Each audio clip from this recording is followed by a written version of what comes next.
କାନ୍ଦୁନି ମୁଁ ତ ଜଗନ୍ନାଥଙ୍କୁ ଖାଲି ଡାକୁଥିଲି ମା ଭଜନ କରୁଥିଲି ମୁଁ କାନ୍ଦିନି ମା। ମୁଁ ତ ଦୁଃଖ ବୁଝିପାରୁଛି ଗୀତା, ବ୍ୟସ୍ତ ହୋନା, ମୁଁ ତ ପଛରେ ଅଛି ତୋ ପାଇଁ ସବୁ ବ୍ୟବସ୍ଥା କରିଦେବି।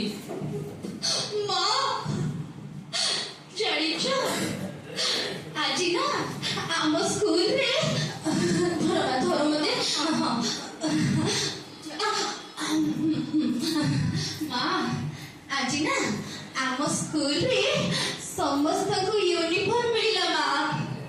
ଜାଣିଛ ଏଥର ନା ୟୁନିଫର୍ମ ପୁରା ଅଲଗା ରଙ୍ଗର କୁଆଡେ। ଅଲଗା ରଙ୍ଗର? ହଁ ମୁଁ ତ ଜାଣିନି ମା, ରଙ୍ଗ ସିନା ଅଲଗା, ସମସ୍ତେ କହୁଥିଲେ ଏଥର କୁଆଡେ ଭାରି ଭଲ ଦେଖାଯାଉଛି ମା ରଙ୍ଗଟା। ମା ତୁ ବ୍ୟସ୍ତ ହୋନା ଜମା, ତୁ ଭବିଷ୍ୟତରେ ନିଶ୍ଚୟ ଜଣେ ବଡ ମଣିଷ, ବ୍ୟସ୍ତ ହୋନା, କାନ୍ଦେନା। ମା ଦେଖ